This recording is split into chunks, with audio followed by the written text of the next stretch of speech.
예, 화요일 묵상의 시간입니다. 교회의 함정, 좋은 게 좋다고 생각하는 것. 교회의 함정, 좋은 게 좋다고 생각하는 것. 이런 제목으로 오늘 계속 묵상하겠습니다. 우리는 3장에서, 사도행전 3장에서 베드로와 요한이 이제 성전에 기도하러 올라가다가 성전 미문에서 이제 나면서부터 안진병이었던 40년 동안 구걸하며 지내야 했던 그 사람을 예수 그리스도의 이름으로 일으켜 걷고 뛰며 하나님을 찬양케 하는 그런 사건을 우리가 살폈습니다. 부활 이전에는 그렇게도 두려움과 절망으로 이렇게 피해 다니던 제자들이 성령 강림을 시점으로 이제 완전히 변화된 삶을 사는 그런 모습을 보게 되는 것이었는데, 그렇게 변할 수 있었던 이유는 자기의 힘과 능력으로 예수님과 같은 능력을 보여주는 어떤 실력자의 삶을 살려다 이제 실패하던 그런 삶에서 부활하신 예수님께서 성경과 역사를 통해 하나님의 진실한 뜻이 무엇인지를 알게 해 주심으로 나의 능력으로 주님을 흉내내고 내가 주님인 것처럼 행하는 게 아니라 단지 우리가 말씀대로 순종의 삶을 살 때 주님께서 우리를 통해 일하신다라는 사실을 이제 믿게 됨으로 해서, 그래서 아무것도 가진 것이 없어도 이제 거듭난 주의 백성답게 예수 그리스도의 이름으로 축복을 주고 또 기도하라 하신 것처럼 기도하고 그렇게 생명의 길을 주는 용기 있는 삶을 살 수 있게 된 것을 보았습니다. 자, 그런 그들의 진정한 변화의 모습은 4장을 보면 이제 더욱 확실하게 알 수 있는데, 제자들의 이런 전도를 통해 자기들의 위치가 곤란하고 위기를 느끼게 된 이 제사장과 이 사두개파, 그 성전 권력 세력들이 사도들을 무작정 잡아서 협박을 했죠. 사두개파들은 이제 특히 부활이 없다고 믿는 존재들인데, 예수님의 부활을 이 제자들이 전도하고 그것이 사실이라는 표적들이 막 나타나니까 이 더더욱 격분해서 제자들에게 위협을 이제 가하기 시작했습니다.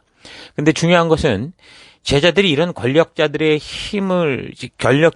이 힘을 가진 자들 앞에서 말하고자 행동하는 그런 모습이죠. 진정한 변화의 모습을 볼 수 있습니다. 4장 18절. 그런 다음에 그들은 두 사람을 불러서 절대로 예수의 이름으로 말하지도 말고 가르치지도 말라고 명령하였다. 그때 베드로와 요한이 대답하였다. 하나님의 말씀을 듣는 것보다 당신들의 말을 듣는 것이 하나님 보시기에 옳은 일인가를 판단해 보십시오. 우리로서는 보고 들은 것을 말하지 않을 수 없습니다.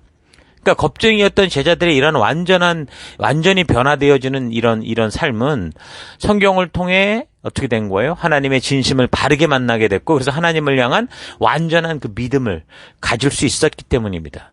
우리도 이제 말씀을 통해 진리로 이끄시는 성령 하나님으로 말미암아 하나님의 진심을 만날 수 있는 여러분들 될 수 있기를 바랍니다. 진정한 성도의 변화된 모습과 하나님 나라 백성으로 살아가는 삶의 모습이 바로 이런 겁니다. 그러니까 뭔가 우리가 가는 데마다 무슨 신비한 기적을 나타내는 게 아니라, 우리에게 어떤 상황과 환경이 다가와도, 어떤 위협과 협박이 다가와도 우리는 우리를 부르신 하나님인 나라의 백성다운 그 가치를 따라 살아가는 거, 그게 바로 여러분과 제가 오늘날도 이루어야 되고 함께 해 나가야 될 그런 사명인 거죠. 세상의 가치, 세상의 유행, 세상의 압력에 휩쓸리는 게 아니라 오직 하나님의 말씀의 가치대로 살아가는 거, 그게 진정으로 거듭난 성도의 삶이다라는 거 우리가 잊지 않았으면 좋겠습니다. 그러니까 제자들은 이런 일을 통해서 그래서 더더욱 믿음으로 확고해지면서 이제 성도된 부름 받은 자다운 전도의 삶을 살아가는데, 그럴 때 이제 성령께서 저들을 통해 일하시는 표적과 기적들이 나타나고 또 성령으로 충만해지는 일들을 경험하게 되는 거죠. 그래서 더더욱 담대히 하나님의 말씀을 선포하고 증거하는 삶을 살았습니다. 그러니까 협박하고 위협하는 이들을 보면서 위축되는 게 아니라 오히려 바른 이 믿음을 위해 기도를 한 거죠. 4장 29절. 주님, 이제 그들의 위협을 내려다보시고 주님의 종들이 참으로 담대하게 주님의 말씀을 말할 수 있게 해주십시오. 기도의 내용이 완전히 다르죠. 우리가 해야 할 기도가 바로 이런 겁니다. 우리에게 다가온 상황과 환경을 피하게 해달라, 이런 어려움들이 오지 않게 해달라가 아니라, 하나님 어떤 위협과 어떤 일이 다가와도 우리가 주의 마음과 주님의 진심을 담대히 선포하는 자가 되길 원합니다. 바로 그게 우리의 기도 제목인 것이죠. 그래서 30절, 그리고 주께서 능력의 손을 뻗치어 병을 낫게 해주시고 주님의 거룩한 종 예수의 이름으로 표적과 기적이 일어나게 해주십시오. 여러분, 우리 예수님께서 기도해야 합니다. 우리가 기도하고 우리가 정말 주의 말씀을 선포하는 그 자리에서 우리가 정말 이 병든 자들과 아픈 자들 기도할 때 주님 낫게 해주시고, 그래서 주님의 살아계심을 증거하는 이적과 표적들이 일어나게 해주십시오.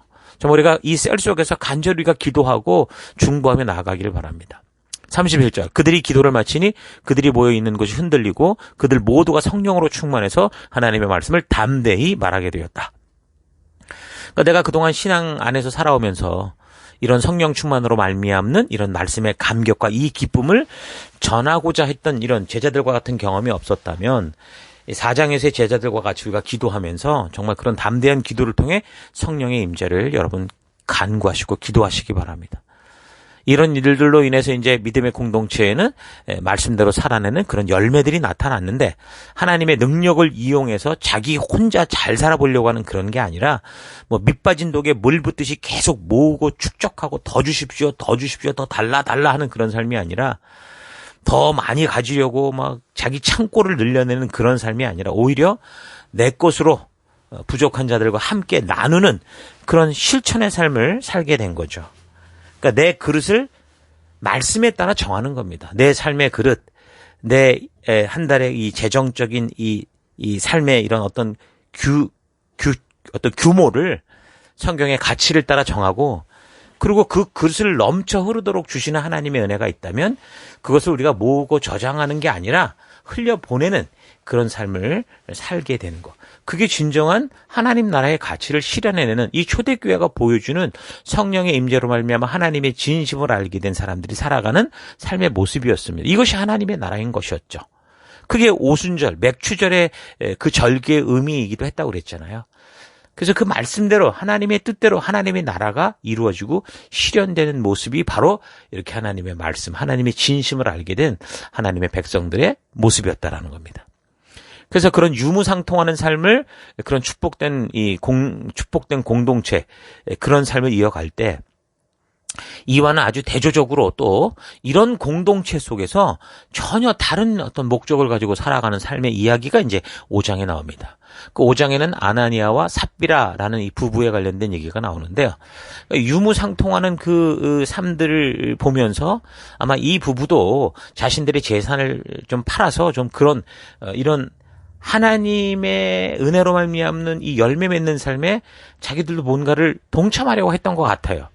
그 재산을 팔아서 이제 전부 헌금을 하려고 이렇게 결단을 한 것 같은데, 그런데 이런 마음이 하나님의 말씀과 성령을 통해 정말 하나님의 진심을 만남으로 말미암아 나온 좀 하나님의 성도된 백성으로서의 열매가 아니라, 교회 공동체가 지금 그렇게 흘러가는 분위기로 인해서 자신들도 뭔가 이런 것을 보여줘야 될 것 같고, 그래야 서로 이제 사람들의 눈치도 안 보고 나도 이런 사람이다 뭐 이런 식으로, 그리고 또 하나님의 그런 축복, 제자들의 어떤 축복을 받을 것 같다, 이제 그런 생각으로 뭔가 좀 삐뚤어진, 뭔가 좀 빗나간 생각으로 이런 결단을 한 것 같습니다.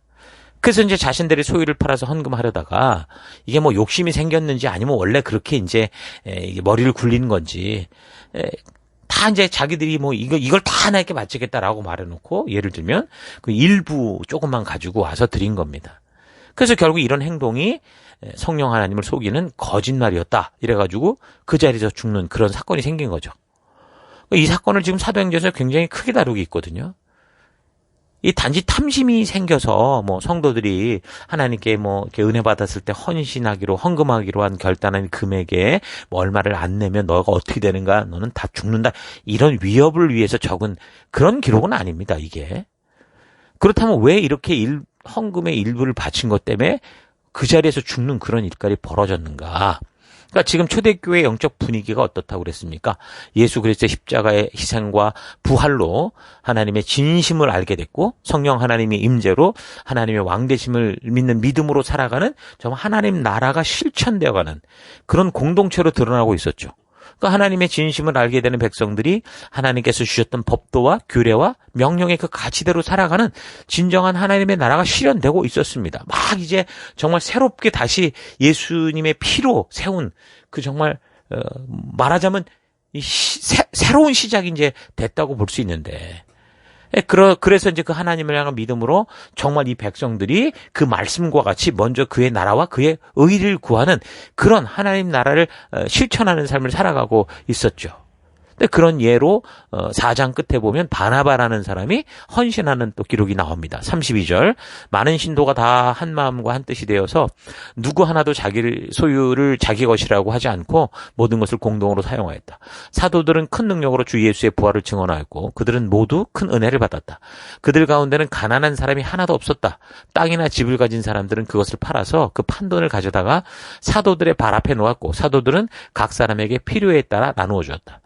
그러니까 36절 키프로스 태생으로 레위 사람이요 사도들로부터 바나바 곧 위로의 아들이라는 뜻의 별명을 가진 요셉이 자기가 가지고 있는 밭을 팔아서 그 돈을 가져다가 사도들의 발 앞에 놓았다. 자, 이제는 이런 분위기였다라는 거죠. 그러니까 하나님의 나라가 실천되는 그런 모습도 하나님의 뜻이 정말 이루어지는 그런 모습이었다라는 겁니다. 그런데 지금 아나니아와 삽비라가 했던 행동은 살아계신 하나님의 진심을 정말 알았기 때문에 그를 하나님을 경외하는 마음으로 하나님의 뜻이 무엇인지를 알고 우리가 함께 부름받은 사명이 뭔지를 알아서 그렇게 행동한 게 아니라 사람들의 눈을 의식하고 적당하게 생색을 내면서 사도들의 눈에도 헌신하는 자로서 눈도장을 짓고 또 주변의 지체들에게도 그렇게 이제 우리가 같은 모습이다 이런 걸 또 보여주고 그래서 이제 그들께 이제 헌신하는 자들을 서로 축복하고 사도들 같은 경우 더 귀하게 여겨주고 그러지 않았겠습니까? 근데 그런 것을 얻으려고 이제 그런 마음으로 행한 거죠. 또 거기다가 또 그 상황을 보면 더 많은 이익을 가질 수 있다고 생각을 했을 수도 있습니다. 왜 그렇습니까?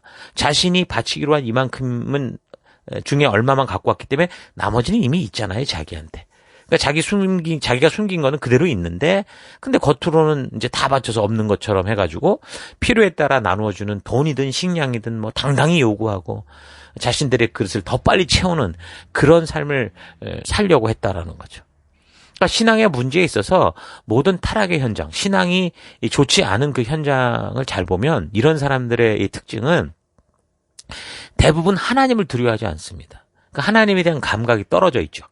그러니까 대신 어떻게 하는 거예요? 사람의 눈에 띄고 사람의 눈에 보여지는 그런 행동을 하게 됩니다. 그러니까 사람들 앞에서 자기 가진 것들을 내세우고 자랑하기를 좋아하고 자기가 얼마나 헌신하는지 자기가 얼마나 뭐 이렇게 능력이 있는지 자랑하기를 좋아하고 남보다 더 쉽고 빠르게 또 뭔가 자기의 것을 늘리고 챙기고 그리고 자기가 가진 것을 남에게 자랑하는 것 탐심, 욕심으로 가득 차 있는 그런 삶의 특징을 보입니다.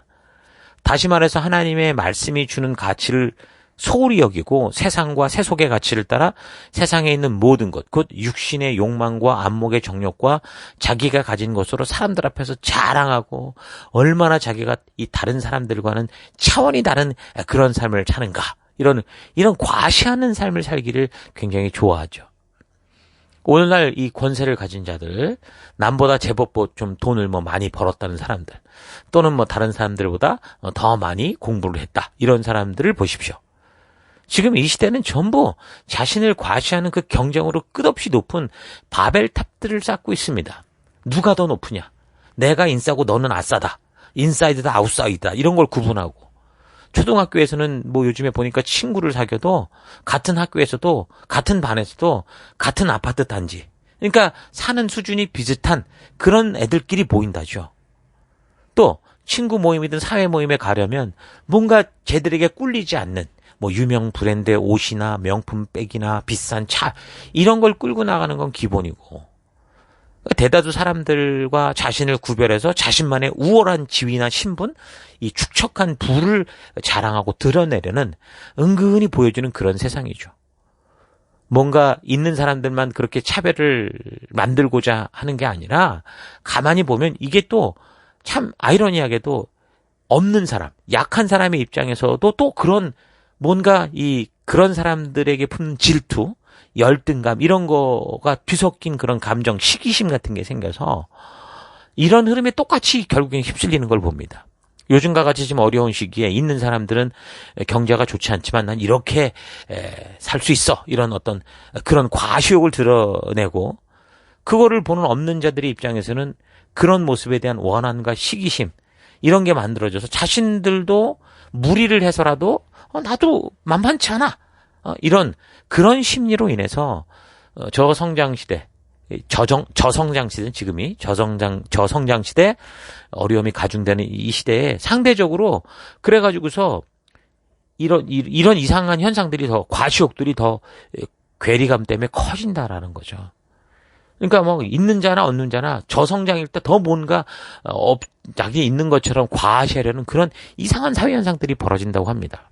그러니까 이런 것이 세상의 삶이고 세속의 현실인데, 근데 지금 잘 보면 이 아나니아와 삽비라가 이런 세속의 흐름과 이런 삶의 원리를 가지고 교회 안으로 들어와서 진정한 하나님의 뜻이 아닌 이 세속의 방법으로 지금 하나님이 하시고자 하는 이 하나님의 나라를 혼란케 하는 그런 일을 한 거죠. 하나님의 진정한 의도를 전혀 의식하지도 못하면서 자기들이 세상을 살며 배웠던 느낌과 또 생각대로 판단을 하고 자기 감정과 주변의 분위기를 따라 행동하면서 세상에 흘러가는 원리를 따라 행동을 한 거예요. 그래서 결국 하나님께서 이루어 가시는 하나님 나라, 그 교회, 진정한 하나님이 세우시고자 했던 그 나라를 이상한 세속의 나라로 변질시키려는 그런 모습이었다라는 겁니다. 지금 초대교회는 새 언약의 시작이 새 언약의 이 약속이 시작된 굉장히 중요한 시기였죠. 모든 게 그렇잖아요. 방향이 처음부터 바르게 온전하게 딱 잡혀야 되는데 거기서 딱 틀어져 버리면 이게 비슷해 보이는데 시간이 갈수록 이제 점점점 변질되고 이상해지죠. 그러니까 이 초기 시기에는 굉장히 중요한 그런 시기였다고 볼 수 있습니다. 마치 죽음의 땅 그 이집트에서 구원이 돼서 출애굽한 백성들이 시내산 언약을 맺을 때 굉장히 중요한 그 방향 잡는 시기가 바로 말씀 앞에 서는 시기 아닙니까? 그러니까 그런 시기와 똑같다는 거죠. 지금 이 성령이 임하는 초대교회의 모습이 하나님께서 그 백성들, 하나님과 언약을 맺고자 하는 백성들을 통해서 하나님의 꿈을 이루실 수 있는 그런 마음으로 지금 저들이 이 땅에서 살아가고 나아가야 될 그 이 하나님 말씀의 기치, 법도와 규례와 명령의 가치, 그런 것들을 주는 그런 시기였었는데 지금 이 아나니아 삽비라가 이제 그런 비슷한 시기에 또 이상한 일을 한 거죠. 그렇게 보면 이 아나니아와 삽비라의 행동은 어떤 거예요? 마치 하나님께서 꿈꾸시는 그 백성들의 그 길을, 이 하나님 나라 백성으로서의 길을 모세를 통해서 그 시내산에서 알려주고 있을 때 그 백성들이 밑에서 어떻게 했습니까? 자기들이 원하는 그 금송아지 신을 만들어가지고 하나님의 진실을 왜곡하고 하나님이 세우신 이 공동체, 하나님의 열방의 제사장 나라를 완전히 왜곡시키는 그런 모습과 똑같은 행동을 했다고 보는 거죠. 그러니까 시내산에서 하나님과 언약을 맺음으로 모세가 산에 올라가서 40일 동안 하나님의 말씀을 받고 있을 때 하나님은 그 백성들과 그 하나님 나라를 이루어 가실 그 꿈을 그 백성에게 막 주시고 있을 때 이 사람들이 그렇게 하나님과 엄청난 언약을 하고도 어떻게 하는 거예요? 모세가 며칠 보이지 않는다고 금송아지를 만들어가지고 자기들을 만족시키는 그런 신을 만들려고 변질시키는 그런 일을 한 것과 지금 아나니아와 삽비라가 한 행동이 일맥상통하다라는 겁니다. 이제 새 언약의 성취를 통해서 마치 하나님께서 시내산에서 꿈꾸시는 그 일을 이루시는데 그런 하나님의 뜻과는 전혀 다른 자기들의 탐욕과 욕망을 채우고자 하는 일들이 벌어진 거죠. 시내산의 금송아지 사건이나 아나니아와 삽비라가 했던 것 같은 이 사건은 하나님의 뜻을 자기의 생각대로 각색하고 물타고 본질을 흐리게 해서 결국 하나님을 그냥 그렇고 그런 잡신으로 만드는 것과 똑같은 행동이었다는 겁니다. 그래서 이런 식으로 하나님을 오해하고 교회에서 행동하면 어떻게 됩니까? 교회는 금세 변질됩니다. 세속을 따라가고 세상에서 벌어지는 일들이 그렇게 벌어져서 그냥 교회라는 공동체 안에서 자기들끼리 똑같은 또 다른 세상을 만들어가지고 거기서 또 이제 자랑질하고 이런 거 얼마나 자기를 과시하고 이런 일들이 계속 벌어지게 되죠. 그러면 어떻게 되는 거예요? 세상으로부터 정말 존경받아야 될 이 교회가 세상에 나아갈 길을 알려줘야 될 이 교회가 손가락질 당하는 그런 일이 생기더라는 거죠. 성경에 흐르는 이 하나님의 성품으로 봐서 단지 재산을 잠깐 판 거 그거를 조금 헌금했다고 하나님이 그냥 그 자리에서 죽게 하고 그런 분은 아니시거든요. 그러니까 하나님은 우리 인간들의 그런 어리석음과 연약한 마음을 다 아시죠. 그러나 사람의 욕심을 잘못 다룰 수는 있어도요. 그 욕심 때문에 하나님조차 막 이상하게 만들고 하나님의 뜻을 왜곡되게 만들고, 그러니까 하나님을 우상으로 둔갑시키고 자기들이 원하는 그 금송아지로 막 만들어가는 거, 이런 거는 시내산 사건에서도 그랬지만 이 새언약 공동체가 세워지는 초대교회 이 시기 이때도, 그리고 영원토록 하나님이 인도하시는 공동체 어느 교회에서든 절대 용납할 수 없는 거죠. 하나님이 목숨 주고 피로 정결케 해서 세운 이 성령 하나님이 이끄시는 이 교회가 이런 식으로 그 예전 이 처음 그 이 시내산에서 우상을 섬기는 그 백성들과 같이 하나님의 형상을 이 금수의 형상으로 만들고 자기들의 욕심을 채워주는 형상으로 바꾸는 이런 일들, 이런 것이 절대 들어와서는 안 된다는 겁니다. 그래서 하나님은 그런 뿌리를 썩게 만드는, 결국은 이것으로 인해서 방향이 틀어질 수 있는 하나님의 의도를 바꿔서 결국 하나님의 나라나 세속의 나라나 구분하지 못하게 하는 이런 행동이기에 아주 죄로 아주 심판을 하신 겁니다. 그러니까 성경 어디를 봐도 근데 이제 이 사건 외에는 이런 일이 반복된 적은 없거든요. 그런 걸 보면 이 사건은 새 언약의 시작으로 이제 막 시작되는 이 교회가 이런 식으로 흘러가면 안 된다, 이런 방향으로 해서는 절대 안 된다라는 것을 모든 이 오고 오는 세대들이 볼 수 있도록 알게 하는 중요한 아주 예시적인 사건이다라고 볼 수 있습니다. 그러니까 계속 반복되진 않아요. 그러나 그런 하나님의 뜻이 없어지진 않았다, 이런 거 우리가 잘 기억해야 됩니다. 출애굽 이후 하나님께서 하나님의 법도와 규례와 명령을 주시고 그 백성들과 하나님이 만나 주시려고 하나님이 그 백성과 만나는 만남의 장소로 성막을 짓게 하신 적이 있었죠. 그래서 성막이 말씀대로 지어지고 최초로 봉헌될 때, 처음으로 하나님 앞에서 다시 말해서 예배 드릴 때 그 예배 인도자의 역할을 맡았던 아론, 그리고 아론의 아들들이 있었죠. 나답과 아비후. 이 나답과 아비후가 맡은 역할이 있었거든요. 하나님께서 명하신 그 역할이 있었는데 그 명하신 말씀대로 행하지 않고 자기 생각대로 쉽게 행하다가 어떻게 됐습니까? 하늘에서 불이 내려서 그 자리에서 즉사한 적이 있었죠. 그러니까 뭔가 처음을 시작할 때 그 처음부터 방향을 착 틀어가지고서 혼란케 하려는 거. 에덴 동산에서도 하와에게 그 사탄이 한마디 정말 하나님이 그런 뜻이더냐? 이런 걸 던져서 방향을 틀어서 아주 그냥 인류가 그냥 거의 죽음으로 가게 되는 일, 그런 것과 같은. 그리고 여기서 이 하나님 앞에 드려지는 이 하나님과의 만남의 장소 예배의 이 터가 또 그런 식으로 나답과 아비후가 하듯이 그냥 대충 해도 되는 것처럼 잘못하게 만드는 이런 일들. 그러니까 곳곳에 보면 사탄은 항상 교회 안에 같이 거하면서 하나님의 뜻대로 가는 것처럼 하면서 조금씩 틀어버리는 그런 일들을 얼마나 많이 벌이는지 모릅니다.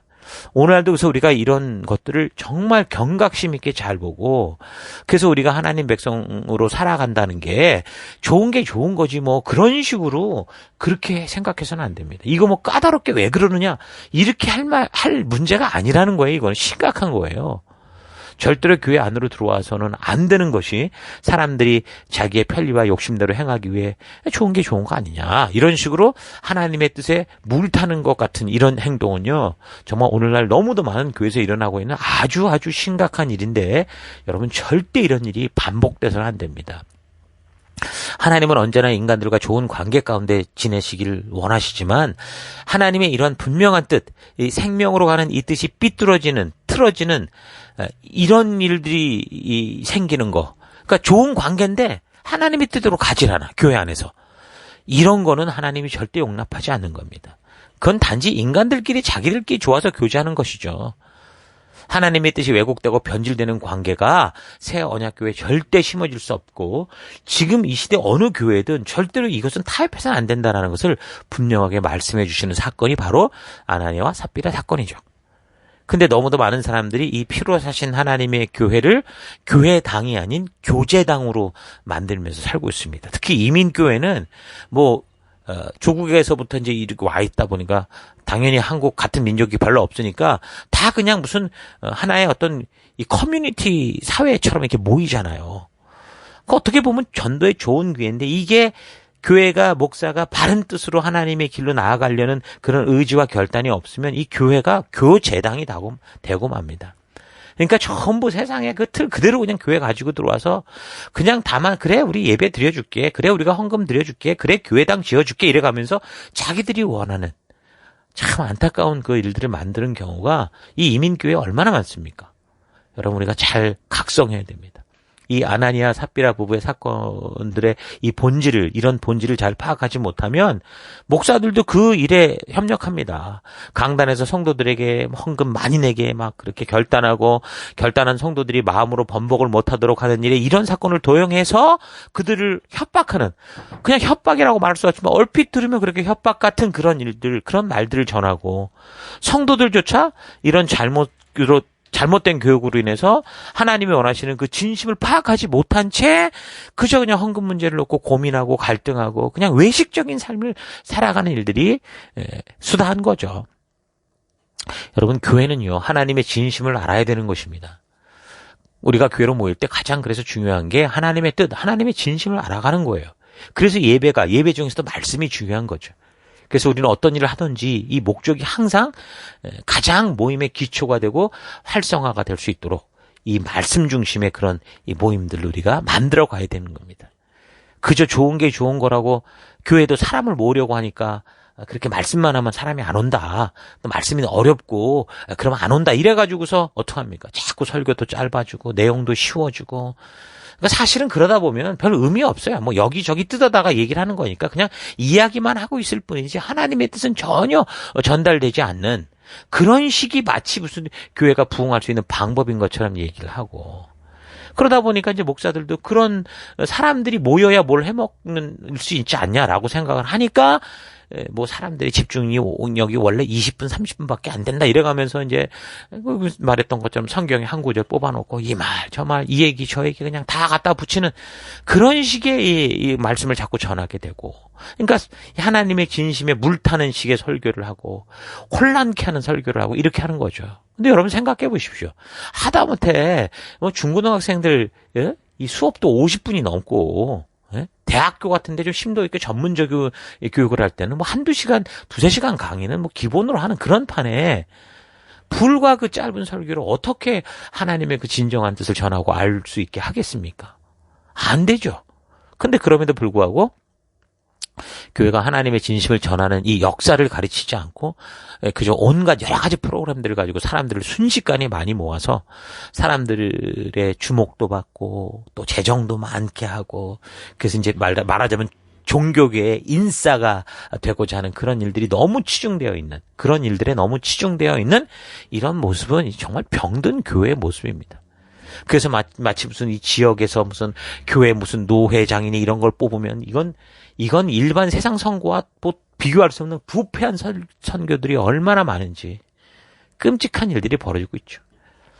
아무리 수만 명의 성도가 모이고 화려하고 엄청난 규모의 교회당을 가지고 있다고 해도, 또 거꾸로 아무리 성도가 작고 교회당이 초라하다고 해도 그 어느 곳이든 간에 이 하나님의 진심이 전해지지 않는 그런 교회는 병든 교회고, 하나님이 함께 하실 수 없는, 하나님이 떠나신 그런 교회당이 되고 마는 겁니다. 구약의 예루살렘 성전은 엄청난 규모였죠. 온 나라 사람들이 모이던 교회였습니다. 그런데 하나님을 향한 그 진심이 떠나고 하나님의 뜻을 알고자 하는 마음이 전혀 없고 자기들의 만족을 위한 그런 공간이 됐을 때 결국 하나님이 도저히 받을 수 없는 그런 예배터가 된 겁니다. 이사야에서 종종 말씀드리지만 선지자가 뭐라고 말합니까? 1장 11절. 주께서 말씀하신다. 무엇하러 나에게 이 많은 재물을 바치느냐? 나는 이제 수양의 번제물과 살찐 짐승의 기름기가 지겹고 나는 이제 수송아지와 어린 양과 숫 염소의 피도 싫다. 너희가 나의 앞에 보이러 오지만 누가 너희에게 그것을 요구했느냐? 나의 뜰만 밟을 뿐이다. 다시는 헛된 재물을 가져오지 마라. 다 쓸모없는 것들이다. 분양하는 것도 나에게 역겹고 초하루와 안식일과 대회로 모이는 것도 참을 수 없으며 거룩한 집회를 열어놓고 못된 짓도 함께하는 것을 내가 더 이상 견딜 수 없다. 나는 정말로 너희의 초하루 행사와 정한 절기들이 싫다. 그것들은 오히려 나에게 짐이 될 뿐이다. 그것들을 짊어지기에는 내가 너무 지쳤다. 너희가 팔을 벌리고 기도한다 하더라도 나는 거들떠 보지도 않겠다. 너희가 아무리 많이 기도한다 하여도 나는 듣지 않겠다. 너희의 손에는 피가 가득하다. 그러니까 이사야 선지자를 통해 절규하시던 이 하나님의 이 진심, 하나님의 진실한 뜻, 이 마음을 여러분 잘 기억해야 됩니다. 하나님께서는 교회가 좀 더디 가고 좀 규모가 작고 그래도 말씀대로 걷는 바른 관계를 원하시지, 인간들끼리 급속하게 친해질 수 있고 빠른 부흥을 일으킬 수 있다. 그래서 하나님의 뜻이 물타버린 그저 자기들끼리 좋은 관계로 교회를 만들고 그런 공동체를 만드는 거, 이거 원치 않으십니다. 여러분 꼭 잊지 마십시오. 하나님은 여러분의 많은 헌금, 많은 봉사, 많은 예배보다 비록 연약하고 더디 가더라도 하나님의 뜻대로 정말 생명을 낳는, 생명을 세우고자 그곳에 집중하는, 그렇게 걸어가는 그런 여러분과 여러분의 진심을 원하시는 겁니다. 그래서 하나님이 찾으시는 교회, 그 교회, 더 처치는 비록 사람이 적고 길이 협착해서 좁은 길로 가게 돼도, 그리고 말씀의 가치대로 걷기 위해 좀 답답하리만큼 좀 더디 가는 것 같아도 하나님이 원하시는 진심을 알기에 그 길을, 그 좁고 답답하고 늦어 보이는 길이라도 기꺼이 걸어가는 그런 교회다라는 거 잊지 마시고, 이제 2021년 다가오지 않습니까? 이 새롭게 시작되는 이 새해에 우리 교회 사역의 현장에서, 각 셀의 현장에서 정말 우리 리더와 우리 모든 이 하나님의 마음을 아는 우리 지체들이 정말 주님의 뜻을 따라 정말 굳센 결단을 가지고 걸어가는 우리가 될 수 있기를 바랍니다. 자, 오늘 하루 나의 신앙의 삶이 나도 모르는 사이에 좋은 것이 좋은 거 아니냐라고 생각하면서 말하면서 하나님이 주신 말씀의 기준, 말씀의 그 마음의 기준에서 자꾸 물러서고 타협하고 물타고 있지는 않은가 좀 생각해 봤으면 좋겠습니다. 신해산 언약에서나 신약의 새 언약에서 하나님은 항상 진심을 가지고 우리를 찾아오시고 생명의 길을 주시기 원하십니다.